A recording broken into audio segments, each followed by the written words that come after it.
Hi, everybody. Welcome back to another Second Breakfast podcast. I'm Andy Roth alongside Phil Duvall. Hi. So, we're going to do another long form podcast today. Normally, these will come out on Thursday, and we were very excited to record this because we were going to do something that we're going to call the Gauntlet. The Gauntlet. Which you don't have to say it that way, but it just makes it a lot more fun. However, But you don't want to just be like, we're going to do the Gauntlet. No, Although no. we could have got to, it's like, no, it's just the Gauntlet. No big deal. neither of us are that cool. NBD. NBD. But something happened today that you might have noticed because the internet exploded. Yes. What could we find to talk about, Phil? What could we find that isn't... Are you talking about the hurricane? Believe it or not, something even more important than Yes. incalculable damage to property and loss of life. At least We are so shallow. We It's are so so shallow. shallow. But it's true. Can we please, let's talk about it. Can we Yes. talk about it? Yes. I get an email from Andy about how we should probably talk about Disney and Lucas. And I was like, well, I have plenty of things to say about Disney and plenty of things to say about George Lucas, but I'm not really sure what the two have to do with each other. Are we going to say something specific? And he was like, just go online. Just go online. You know? And I did. And that's where we saw the bombshell. For those of you who I don't know if you exist, actually more out of touch than Phil, but for those of you who don't know yet, who haven't yet heard, Disney has acquired Lucasfilm for $4.05 billion, I believe. It was the 0.05 that really made it happen for them. But Right. yes, 4.05 billion dollars. What's amazing is when it's 0.05 of a billion, it's still more money than the two of us will ever see in our lives combined. Yeah, wait, that's true. Right. That's totally right. I don't have 0.5 billion. Yes, 50 million. 0.05 billion. Yeah. No. Wow. Yeah. It's a lot of cheese right there. You just got me really sad. Sure. Well, it is nice because at least now George is financially secure. Right. I was worried about him for a little bit there. Right. He was food stamp George is what they call him down at the unemployment line.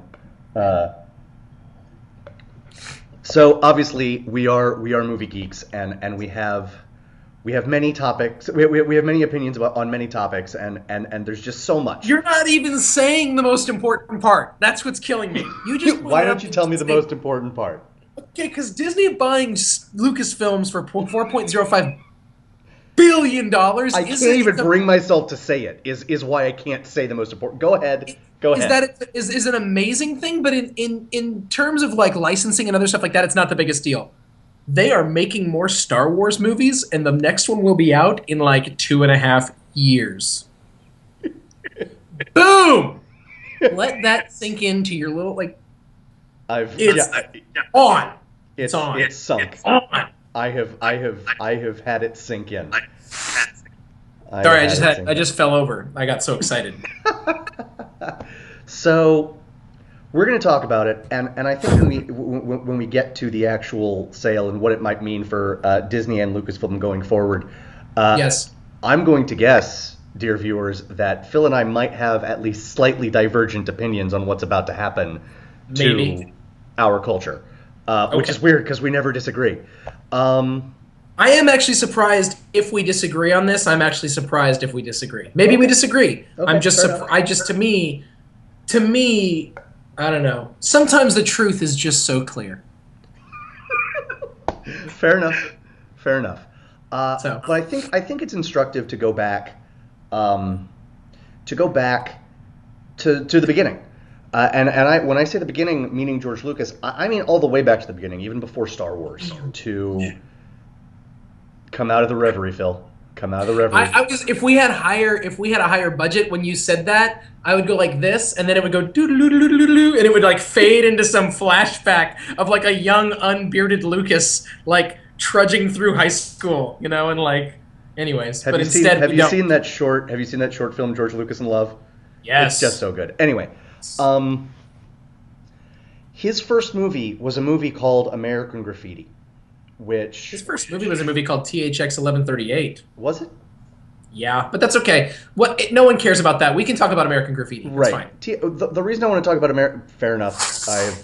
Internet, you just saw me get schooled. Anyway, the reason I want to talk about American Graffiti first is because THX 1138 didn't make waves. Like it's hailed now only because George Lucas made it. And I'm not saying it's a bad film. It's a perfectly fine film. But boring. But continue. It's boring, but continue. Sure. Right. Sure. But it had a lot of it showed his interest and whatever aptitude he has, it showed his aptitude at making science fiction. Sure. But American Graffiti is a movie about 4 high school friends and the last night they spend together in like middle America before one of them goes off to the army. Okay. And never seen it. Continue. It is glorious, and it's on the top 100. It's actually on my DVR because I'm watching the EFI Top 100. It will get seen by me in the next 5 or 6 years. It'll get seen. Nice. I'm so excited for you, Phil. Really, it's glorious, and the thing that's glorious about it is completely like the plot. Although it's kind of silly to talk about the plot because nothing really happens, but the storyline doesn't go where you think it's going to go. And it's so moving. And the reason I bring it up, and I will stop talking about it because we clearly didn't start this podcast to talk about American Graffiti. It's all character. It is all character work. Richard Dreyfuss is so good in this movie, and it is, and then fast forward to the movies that made George Lucas famous, which starting with the Star Wars movies. And then the Indiana Jones movies, which he did with his good buddy Steve. Yes. You know, those movies are so much fun to watch, and they're rousing and swashbuckling, and just they are space and archaeology opera at their finest. Yeah. But the reason that you keep going back is because of the characters. Yes. Everybody loves to joke about how annoying Luke is in that first movie, but okay, we get it. Luke is phenomenal, and Mark Hamill is phenomenal. My brother and I were talking about this the other day, and he's like, God, he could have hired anybody else. Anybody would have been a better actor. And I'm like, Mark Hamill is perfect. Hamill. Also, I'll back him anytime. Mark Hamill is Luke Skywalker. There's no other Luke Skywalker. Yes. If you think that Mark Hamill is annoying, it's because you think Luke Skywalker is annoying. And if you think Luke Skywalker is annoying, it's because he is. And that's okay. Right. Is it not okay? He's a teenager. Teenagers are terrible people. Is it right? Is it not okay that learning that he wields the mystical power of the galaxy might mature him a little? Is that not okay? Is that not something that we can go on a journey with this character? That's not true. That's impossible. Sorry. Yeah, I don't know. I love Mark Hamill. To me, it's not a. I have, anyways. I don't think these movies can be talked about in terms of good or bad. To be completely honest, they're not binary like that. They're such a part of a fabric of my upbringing. I agree. So deeply. It's just not even. I agree. They define what good and bad are to some degree for me. But I need to. That's fair. That's totally fair, and they are the same for me. But I think we need to parse this out a little bit because although that is true for both of us, if it were not true for both of us, we could break them down and they would still be well-made movies. Okay, yeah, fair enough. That seems to be the truth. And spoiler alert, that might become important later when we talk about other movies that George Lucas has made. Indeed. And there's no way to talk about the first trilogy without talking about this fact. 2 of them he didn't direct. Yeah. You know? And he directed none of the Indiana Jones movies. And he directed none of the Indiana Jones movies. Yeah. So and most of those he didn't write or didn't write alone. Right. George Lucas seems to me to be the world's foremost, and I mean this even today, the world's foremost story guy. He has a great idea, and implementation is sometimes a problem. So we get to Return of the Jedi. We get to Last Crusade. And then there's this like long, dark fallow period for Lucas where he doesn't really do anything. I think your narrative is already skewed, frankly. Tell me. Because I think that I almost think like George Lucas, bear with me here. I almost think that George Lucas is like a macro version of Mike Myers. Okay? Mike Myers comes up with this brilliant idea. Like Wayne and Garth in Wayne's World is just a funny concept. Yeah. And it's a funny sketch, and by some magical turn of events, he helps to make it into a brilliantly funny movie. And then he just drags it out, makes another movie, does more stuff with it. And then Austin Powers is this really funny character. And then he's like, cool, well, I'll just drag that out over 3 movies. And it's just like, and then he's like, I'm going to create another character. And he creates like the love guru. And finally people are just like, we're done. We're done with you. I feel like George Lucas in his young years had this really cool idea about the Star Wars thing, because he was all high on Joseph Campbell mythology and he had just been in film school, so he was in he'd been watching a lot of Akira Kurosawa, a lot of John Ford, which everyone should do anyway. Yes. But then he just was like, wait a minute, Akira Kurosawa, John Ford, I like space and I like symbolism about mythology, and he made this thing. Yeah. And then immediately was like, and now I'm going to let other people direct it. Genius move. The other thing we know about him is he loved serials and adventure serials growing up. And so he came up with this idea of Indiana Jones, and then again immediately found great people to work with. Yes. And then, but even by the time you get to, I mean, you mentioned Last Crusade is great, and then there's this fallow period, except in the middle of that period before Indiana Jones and Last Crusade, he had made Howard the Duck. Now, he had made Howard the Duck. And then after Last Crusade, he made a movie called Radioland Murders that no one saw ever. And I'm not even sure he saw it. And actually, I'm still not sure he saw any of the Star Wars movies that he directed. And so I guess my point is, I think George Lucas is not even a story guy to me, so much as an idea guy. That is a better word. But that's a huge different thing, right? Because his storytelling skills have just, I mean, I think as he's gotten older, it's like he doesn't know what he's doing. The best thing you could say about them is, if he had storytelling skills, they have somewhat atrophied. Yeah. No, you're right. You're right. Idea guy is a better term. And let's be clear, the fact that his amazing idea is nothing but like a bunch of gumballs stuck together of other amazing ideas does not diminish his idea in the least. No, it doesn't. There is something about the Star Wars, the original trilogy, that is primal. It speaks to the Luke Skywalker, Han Solo, and Princess Leia in all of us. Was there a second trilogy? What are you talking about? Well, let's talk about that. I don't remember. Okay. So we were coming out of high school. Yeah. And we start, and this is these are days before like literally everything about every movie could be found on the internet before the movie was released, right? Mm-hmm. But you started to hear rumblings. George Lucas is making. So the original trilogy is, of course, Star Wars episodes 4, 5, and 6. You started to hear he's making 1, 2, and 3, and then some other rumors that he was then going to make 7, 8, and 9. Oh. And there were these novels that were licensed by Lucasfilm that could have served as 7, 8, and 9, and they were just so much fun to read.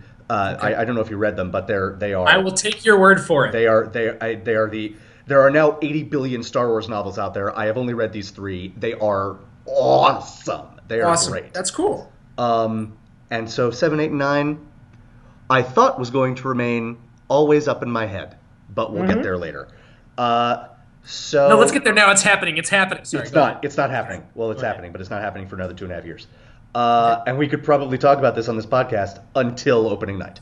But so the 7, 8, and 9 thing sort of quickly got debunked. But then but 1, 2, and 3, they were happening. And in anticipation of that, he re-released the original trilogy in theaters. And he was like, and not only that, guys, in addition to re-releasing them, I have like spiffied them up with new special effects, and we're like, awesome. And he's like, and there's going to be a new Jabba the Hutt scene, and we're like, sweet.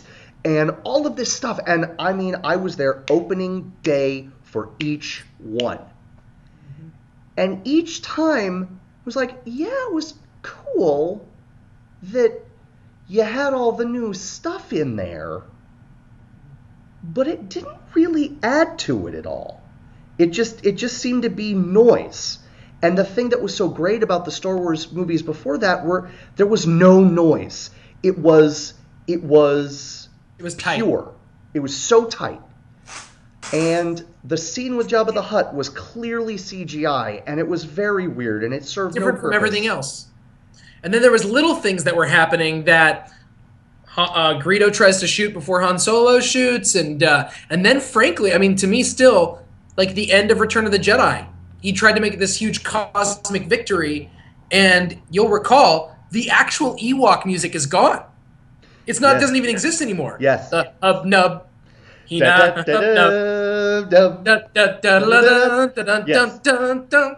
gone. It's gone. Yes. It's a whole kind of thing that doesn't exist anymore. There's so many problems. And you're right. And we were watching going, I don't know how I feel about him just changing a movie that came out. And it's not like he changed it. You know, Stanley Kubrick was famous for changing things in his movies all the way up until the moment they were released. Yes.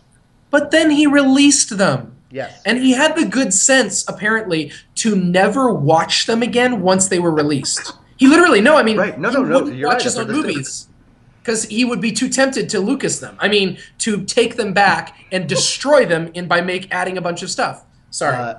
Yes. Let's talk. Well, first, before we talk about Greedo shooting first, because it's become somewhat of a punchline.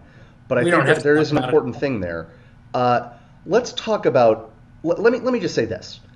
You know, you can talk about intellectual property all you want. They're his movies. He has he's the producer. Like he has we're not saying he doesn't have the right to do this, right? But there is something inherent in art where if you are the artist and it is about your relationship with the art and only your relationship with the art, I'm sorry for the use of this word, it is somewhat masturbatory.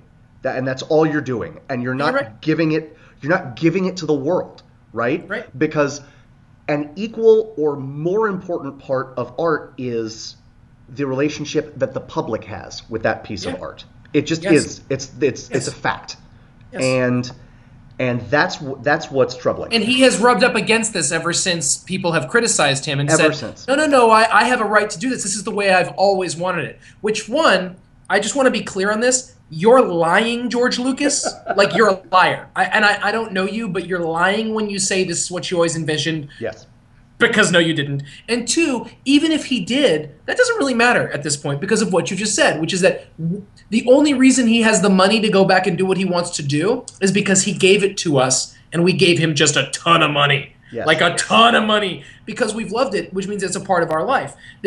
Look, I wrote a book recently. You're like, okay, now it's not been published. So if I were to go and change a bunch of stuff in it, no one would notice. Right. Now, if and when this book gets published, which would be lovely, if and when this book got published, once it's published, I can't just go and say, oh, by the way, now, don't do that. Again, I'm confused. You chatted me, and I'm so confused. I'm so confused. I can only think of one thing at a time. It belongs to people once you give it to people. It is that simple. Yeah. La Guernica, if Picasso came back to life and he walked into the museum in Madrid and pointed at La Guernica and said, no, I need to color that now. It was in black and white, but I always really wanted it in color. I just couldn't afford the paints at the time. Right. I'd like to meet my good friend Ted Turner. He's going to colorize this for us. Right. The people at the museum in Barcelona, in Madrid would say, no. Would tackle him to the ground. They would say it in a beautiful accent, but they would say no. It's the same word either way. They'd be like, no, that's ridiculous. Que ridicolo. That's not happening. And the reality is, it's the same thing. You've given this to us. Now it's ours. It's your name on it, but it's ours. And he's ruined that. And I don't mean to be. This has been talked about for now going on 12 years. Right. But it's we don't nevertheless need true. I apologize for cutting you off, but you're absolutely right. Yeah. This Yeah. this part of the conversation, if I'm going to guess, if you're watching this podcast, you have heard this conversation. What we want to talk about now is the fact that now Disney has bought Lucasfilms, and it doesn't just mean that they're going to have more rides, because someone said something about, oh, now they're going to have rides at Disneyland. Excuse me, they already have Star Tours, okay? It's already It's on. true. Game which is on. a kick-ass ride. I love Star Tours. Fantastic. It's amazing. Yeah. So good.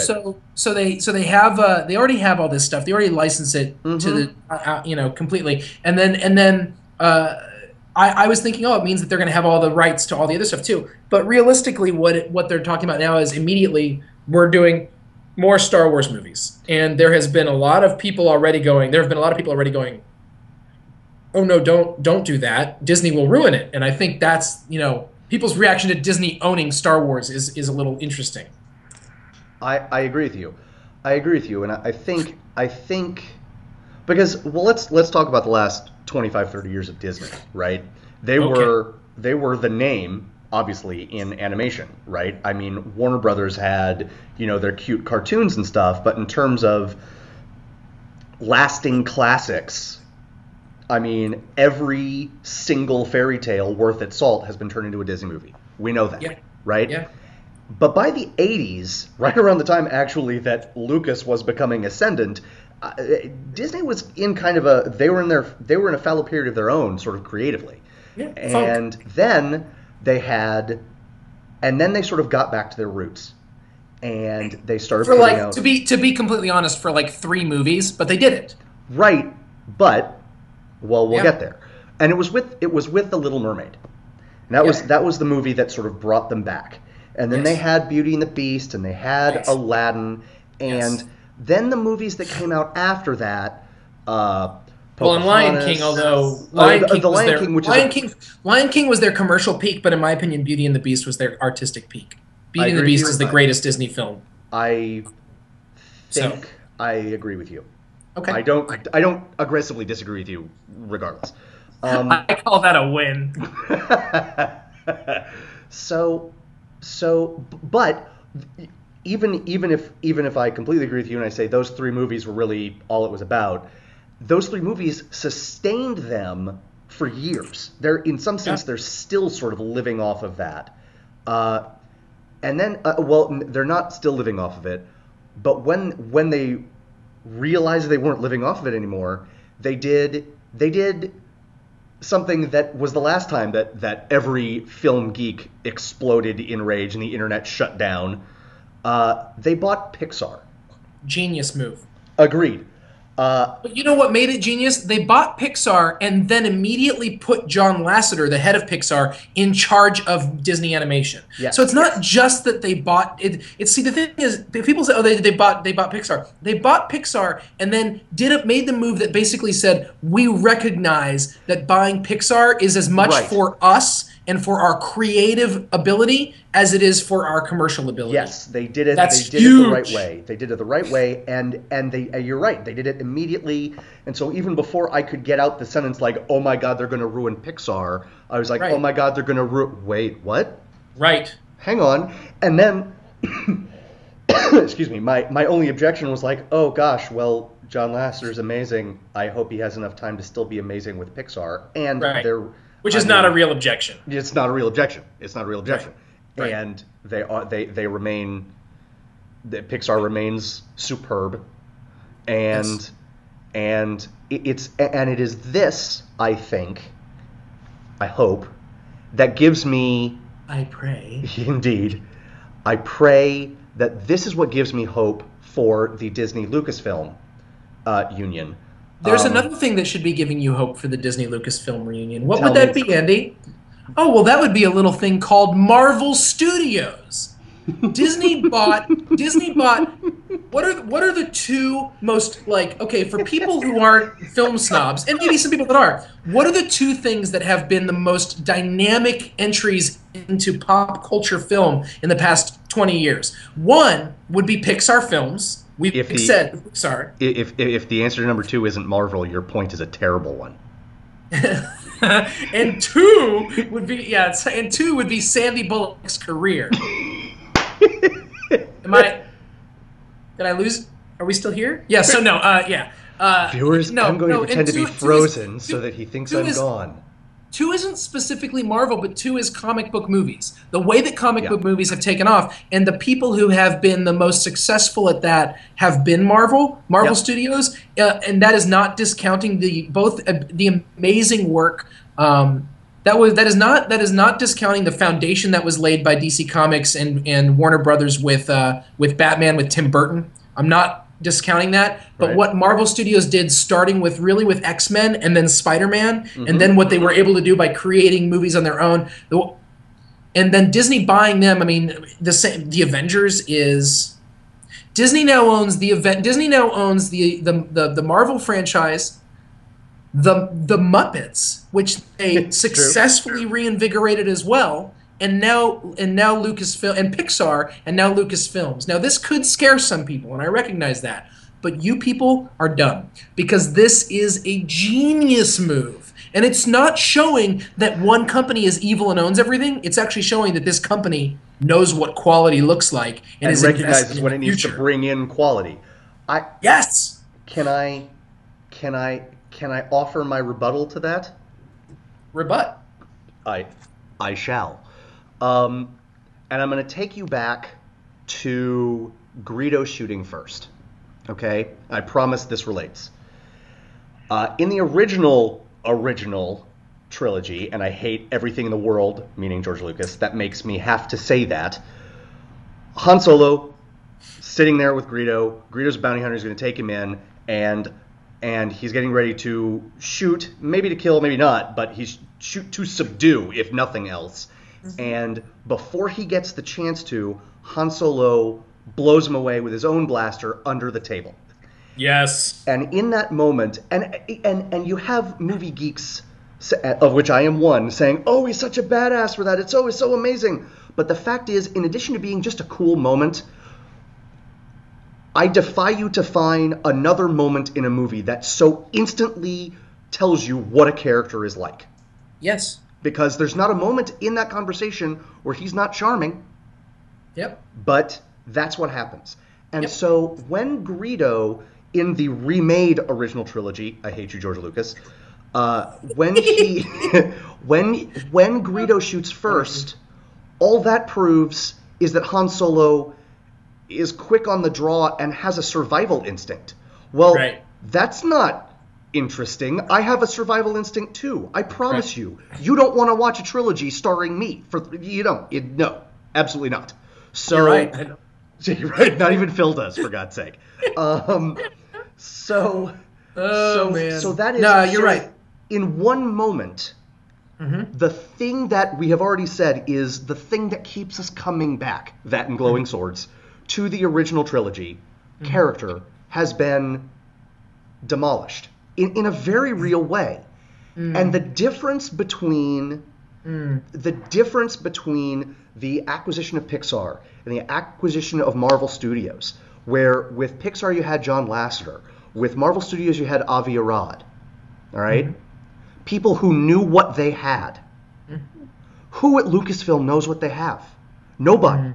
It certainly isn't George Lucas. He doesn't know what he has, or he doesn't respect it, because he is your hypothetical reborn Picasso struggling to get to Guernica to paint it pink. Que ridicolo! No! You know what I mean? And that's what worries me. It's not that. I mean, I used to. No, 40 years ago, you could have said Disney would know what to do with it on its own. And I think it's a credit to them that they knew we don't know what to do with Pixar. We're going to put John Lasseter not just in charge of Pixar, but in charge of the whole thing. Yeah. And they knew enough to let Avi Arad take the forefront with Marvel Studios even after they bought it. Sure. But I don't know that there's anyone in the machine at this moment, either in Disney or in Lucasfilm, that can shepherd this the way that it needs to be shepherded, which is back to character and story. Not worried about it. And can I tell you what? And I'm not. And here's what I'm not worried about. First of all, tell me. I don't want to dismiss what you said that quickly. I understand completely what you're saying. That is a concern for someone who actually believes there is something salvageable And what I think is that George Lucas so fully desecrated Star Wars. So fully, and we talked about this in a previous podcast. I forget what we were talking about. I don't remember which one it was. It might not even be one we've released yet. But we talked about how our excitement. I will admit this to you now. I have never admitted this in front of people. Oh my God, I can't wait. Internet, you're welcome. How many times did I see episode 1 in the theaters? Oh, I saw it either 5 or 6. Okay, I saw it 4, which was the most I've ever. Which was the most until Lord of the Rings, until the first one. Mm-hmm. It was the most. I saw that one 4, and then I saw Return of the King 6. I think. Nice. It was the most time I'd ever seen something, and I had to see something more than I saw episode 1 just to get it out of like the top spot. Do you know what happened the 4th time I saw episode 1? It took me 4 times. Do you know what happened the 4th time? What happened? The 4th time, I went, this sucks. Do you remember? The first time I saw it, I saw it opening night. The second time I saw it was 2 days later. The third time I saw it was a week later. And then the 4th time we went and saw it, it was me and a couple of friends. I won't name names because what's the point? No one knows them. But I went some friends from college, and we went because they did this thing where it was like, this is the last week it's going to be in theaters. Like only George Lucas could do this. George Lucas could say, I'm taking it out of theaters next week. And it worked on me. I was like, I got to go see it one more time. Went and saw it a 4th time. And at the 4th time I went, oh, that wasn't good. And it took me 4 times. And all of a sudden I was like, wait a minute, that was a terrible movie. And by the end of the third one, I saw all 3 of them in the theaters. And by the end of the third one, I was just like, I don't ever... And I don't ever want to talk about Star Wars, and it makes me sad. It's like the last 15 years of The Simpsons. I don't even want to think about it. And what's happened now is it's created a situation where I am immediately excited for the possibility of a 3rd trilogy. It could be terrible, but that's okay, because it couldn't be more terrible than the first 3.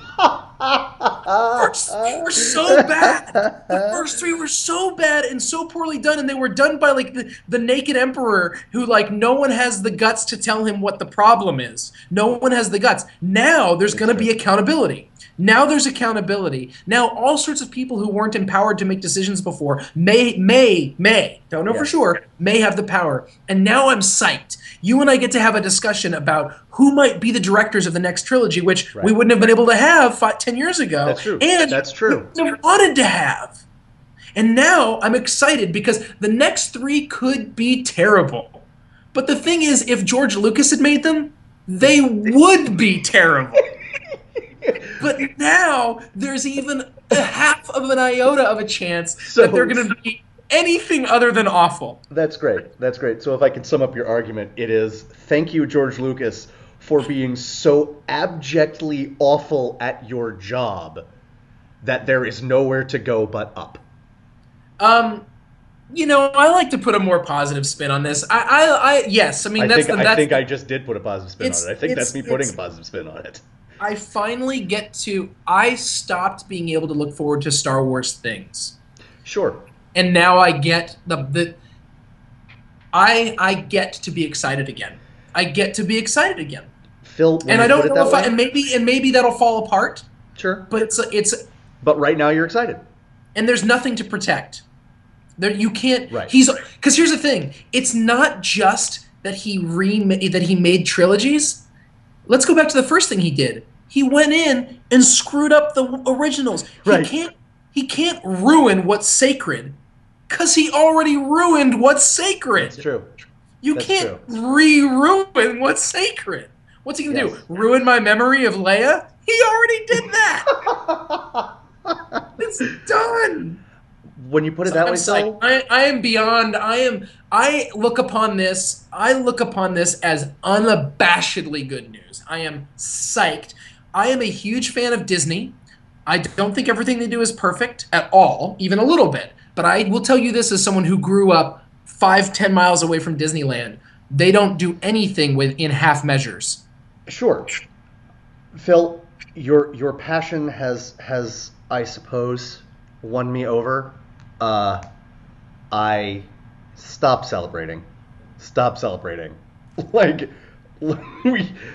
your win cannot be we shall start hunting and gathering again on the ashes of the old civilization. That is not a win for you. That is not a win for America or the world. Damn it.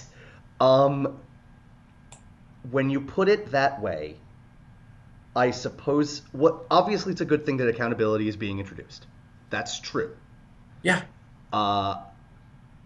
It is a good thing that Lucas will presumably, I mean, is he retiring? Do we know that it's not just going to be George Lucas directing the movies? No, we know that he said he has creative input, but he's excited to he says, I've always wanted, again, I've always wanted, right? Yeah, right. I've always wanted for this to be able to live beyond me, and he's tired of being the one in charge. So he's going to have creative input. Okay. Phil, the only response to that, thank you for that information. The only response I have to that, I can't say because we want this to continue to be a family podcast. So, George Lucas.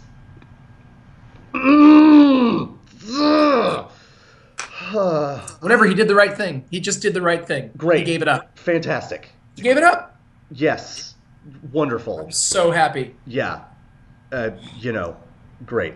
I can't even speak anymore. Oh my God, Andy. Yes. You have 5 seconds to get it out, or I'm. Do you know what this means? Do you know what this means? What does this mean? He doesn't own his own material anymore. That means the possibility of a Blu-ray release of the original Star Wars untampered is now plausible. That's never been plausible before, Andy. Dear Internet, I take back everything I've just said. I am so excited. This has been Second Breakfast Podcast. We're done. Goodbye. No, that is. I realized that on the air. You saw me realizing, and now you're realizing. I thought it was gone. I'm actually a little emotional about that. That is. Oh my God, Avi Arad, John Lasseter, Stan Lee, Joss Whedon, everyone. Talk to the bigwigs at Disney. You're the people making money for them now. The Princess and the Frog didn't do it. Please. Right. Make this happen. I am so... Jon Favreau, I know you're in there somewhere. You have some say. Jon Favreau, your money, baby. Make it happen. Make it happen. There is... Let me explain, just on a personal level, why that is so important to me. You can buy... They may have taken it off the shelves, because actually Disney does that too. They release DVDs. Oh yeah, and then they Disney is the perfect owner for the Star Wars franchise because it will continue the same thing. Right, but there is a DVD set out there where you can buy the original 3 movies in their original form and the new form. You can't buy it just the original, but I have the first 3 movies in the original form. I just use it's a, believe it or not, special feature on the DVD, which makes me want to put George Lucas's turkey neck through a wall. Right. But even on those, or in one of the releases, it may not be that. It's been a while since I've taken them off the shelf because, frankly, I just haven't been in the mood. You're absolutely. I was just tired of the whole thing. Because it hurts. Because it hurts. The Star Wars theme. Yeah. Which is transcendent. It is in the argument for best John Williams score of all time, and when that is the case. It's not in the argument. It is the argument. Okay. It is. And when that's the case, it's at least in the argument for best movie music of all time. Yes. And this is impossibly nerdy, I admit that. And it's going to seem like something that shouldn't matter to me. But I have, and most people do, even if it's just in their television now, they have stereo speakers. You're not getting mono, right? Right. And you have the brass section coming out of a certain side, and you're used to it. Even if you don't realize it, you're used to hearing it a certain way. Yeah. And they got the audio mix wrong. It's backwards. I'll bet you money they did it on purpose. And George Lucas did this whole thing where he's like, "Oh, you want the originals? I won't even scrub them up. I'll just like I won't even do a digital remaster. He treated it sort of like, if that's what you want, fine." And it was almost like it's almost like an ex-girlfriend being like, "Oh, you want this? You want this back? Oh, I still have a couple of your things? Oh, well, let me give it back to you." And then like delivering it with like a bag of dog crap on top, or like throwing it out the car as she drove by. She drives by. Sure that everything like tumbled to you know, with like her new European model boyfriend. Right, exactly. That's, I mean, George, yeah, he's bitter. He's bitter. So the thing is, like, and it's not just that he's bitter for me. That is such an easy thing to fix. Literally taking the audio and going whoop and switching it around, because it's not wrong. It's not just wrong. It's literally and precisely backwards. Right. And that thing, whether it's on purpose or, I mean, if it's on purpose, that's an entire other crime. But even if it's not, that is such a condemnation of how he views not only the fans, but his art. Yeah. Which puts the lie to the rest of his thing, which is, it's my art, I get to do what I want with it, which is in some sense what I want to do with it, even if it's only in my own head, makes sense and is something that I believe is the right thing to do. Because if he doesn't care enough, it just makes me so mad. Because all I will say is, gentle viewer, even if Andy's overreacting, and even if I'm overreacting for calling him a liar, and we're both basically saying we don't believe him and all this stuff and da-da-da-da, if you're not sure, like that, if you're saying, Phil, Andy, why are you assuming so many bad things about George Lucas, I want to point something out to you. George Lucas is a baby boomer. That's all. He is not to be trusted. That whole generation, they're not to be trusted. Nope. And the fact that he has given this up, it actually gives me hope that maybe the rest of baby boomers will start giving up the power that they don't deserve. And maybe our generation can finally start to sweep up a little bit. Indeed. Mom, Dad, I love you. I love you, Mom and Dad. My dad will not watch this, so it does not matter. I guarantee you my mother will never watch this. Fair enough. Fair enough. Dad, got you, big guy. Also not watching this. Dead at the doornail, not watching this at all. So let's move on to something that I think we can agree, regardless of what you're feeling, you can at least, if it's not a happy thought, and I think it will be happy for both of us, but out there, viewer, if it's not happy for you, at least you can look on this with some hope. And that is the question of who might direct these next movies. Real quick. Very quick. I've read already some objection that Disney would be the wrong people to own this because they commercialize things and are all about the right. Well, what's funny to me is Disney is the perfect owner of the Lucas franchise if someone other than Lucas is going to own it, because they actually he's the founder of crass commercialism, first of all. The founder, owner, operator of crass commercialism in movies. Very well said. But they do a really good job of making it not feel awful when they do it. They actually, so for instance, at Disneyland, they sell Yoda backpacks that look like Yoda riding on your back, like in Empire Strikes Back when he rides on Luke's back. That is so cool. Okay? That is Disney so cool. Disney does stuff that's crassly commercial that makes you go, that's kind of amazing. Yeah. You can't get off of a ride at Disneyland. You get off of a ride and walk right into a gift shop that's themed directly towards the ride. But when you do it, you walk in and you're like, it's a continuation of the world I was just in. I'm not saying it's right, but I'm saying it's done beautifully. And if anyone's going to own this material, it might as well people. And they do stuff like they're not going to trash. They're not going to trash. You know what? They're going to sell things carefully and valuably. Right. If I can go off of that, because I think you said something that's very important. Basically, what we have been complaining about with George Lucas is that for years now, decades now, he has seemed to fundamentally have no plan at all. And whatever you think of Disney, they have a plan. Yeah. And a plan that might not be managed by the entity you want is still better than no plan. Yeah. Ugh. Yes. So, I think that's really well said. Let's move on. Let's move on. You suggested immediately. You suggested someone or a friend of yours suggested who should direct the next Star Wars, and I just agree. I don't even have a good argument. I'd like to come up with better answers. I think the answer's out there. What is the answer? Well, I have two. I will give you the one that we discussed first, which was Brad Bird. Why don't you tell our gentle viewer some of the things that Brad Bird has been responsible for? I will tell you the only thing he needs to be responsible for to be trusted to be responsible for everything else. I will have children and let him raise them. I love this man so much for this one thing. And that one thing is the Iron Giant. It is... Continue talking. Guys, if you're out there, I'm guessing you haven't seen it because the box office would suggest you have not.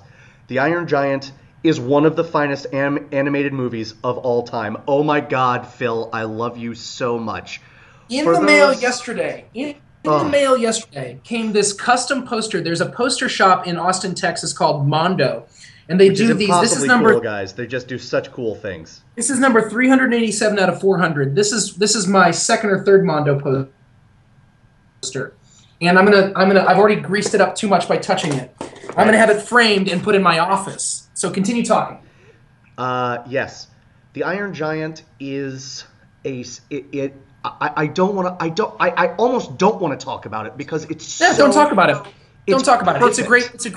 It's a perfect cartoon. It's a perfect film. And then he went on and did something that I actually personally think is even better, and that's The Incredibles. The Incredibles. Okay. I think The Incredibles is arguably the best Pixar movie made yet. The only one that I think would be in the conversation to be as good at it as it would be WALL-E, which is on a whole other level of Pixar movie in general. Okay. And I forget who directed that, but Stanton, who was coming up in a minute.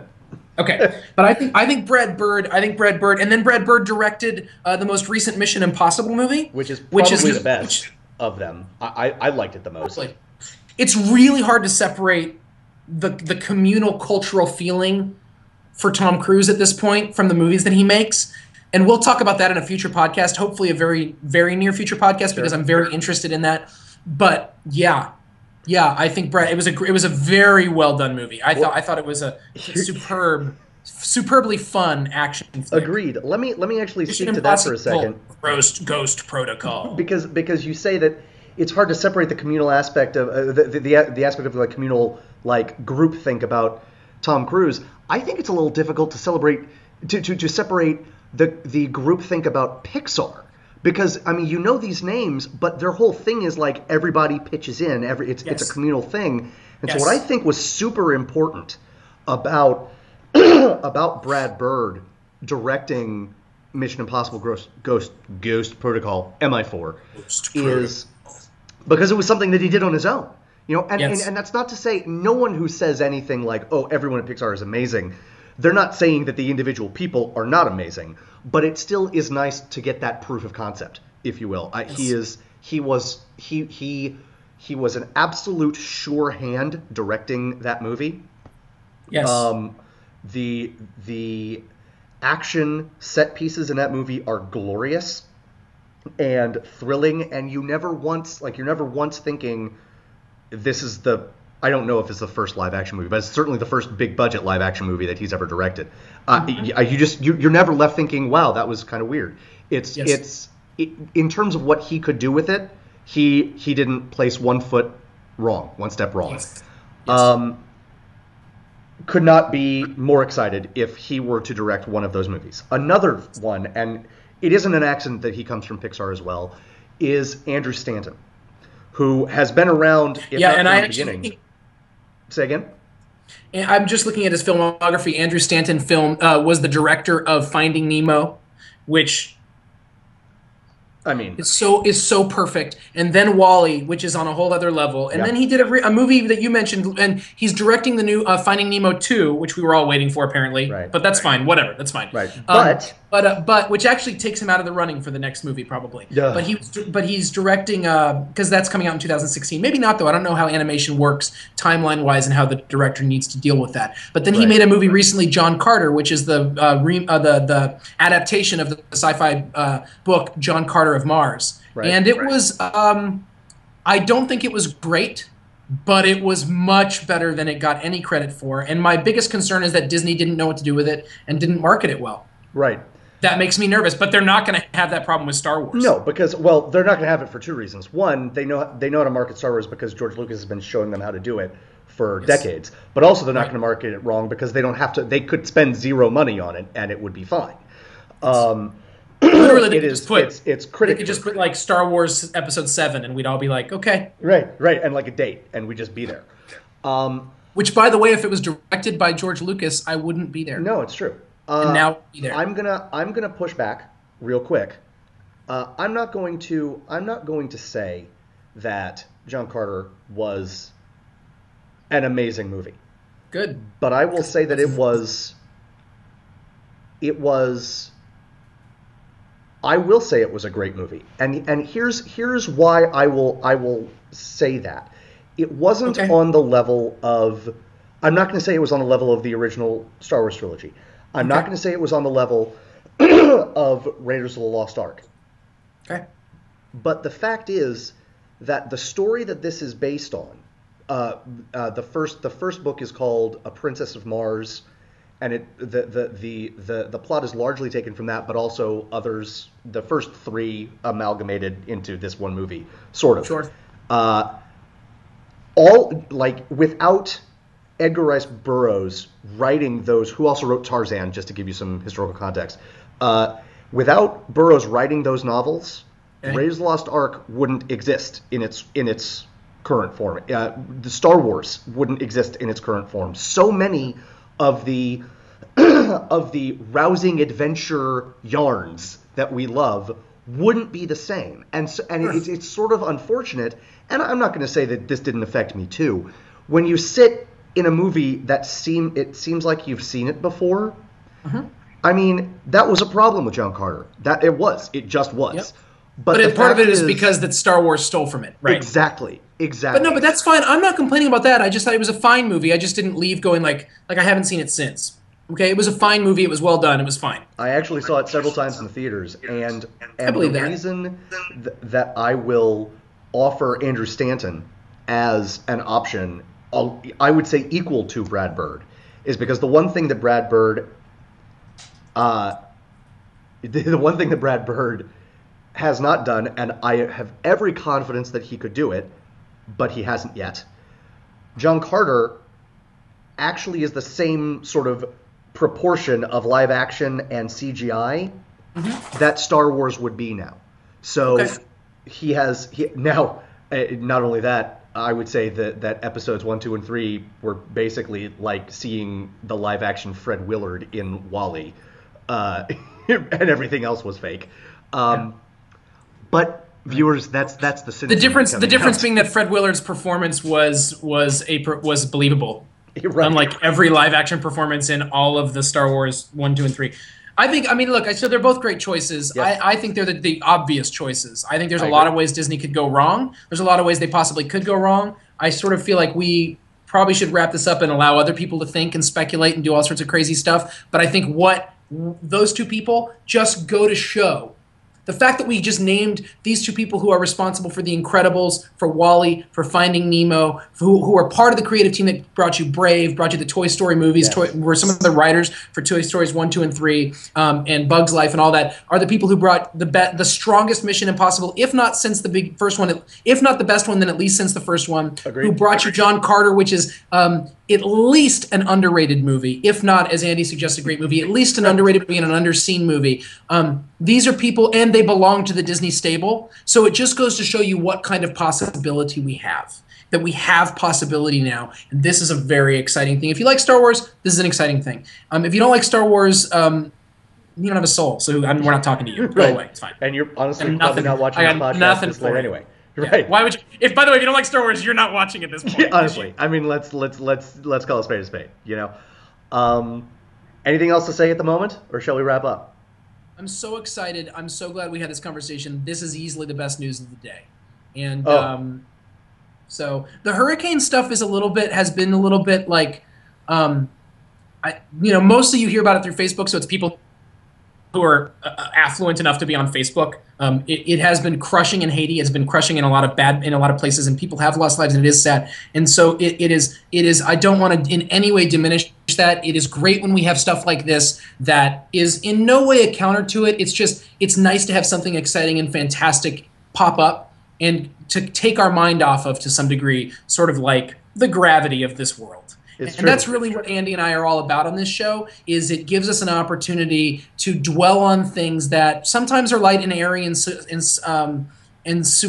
superficial. Other times are the most important things to us and the things that we care about, but something to dwell on, joyful and creative and exciting, and possibility, rather than some of the darker stuff. So that's kind of the deal with the show, and we're really excited about today for that purpose. Is that true? Would that be fair to say? I could not have said it better. That's exactly my feeling. We would love to hear what you think about everything, even about the hurricane, although I don't know why you would tell us about that. But certainly about what you think about Lucas and Disney getting together. Email us at secondbreakfastpodcast@gmail.com. Right. This has been a lot of fun. Like our Facebook page, comment on our Facebook page, post there. We'd love to have conversations going. We want this to be a community thing. We want this to be something where people are talking, and give us a format for people to talk. So feel free to do all that stuff. Very soon, also, we will be available as an audio-only podcast on iTunes. This particular podcast will be the first that will be up and running as an iTunes podcast. I will go ahead and say that for us. Yes. I don't know when that's going to happen, but that's going to happen in the next couple days. Phil has just made a promise that I'm the only one who can keep, so I will be punching him through my computer as soon as we hang up. But viewers, it's been great hanging out with you. We'll see you again real soon. Again, comment, shoot us a question, like us on Facebook, subscribe on YouTube. We love you guys, and we'll see you real soon. Yes. Bye-bye. Bye.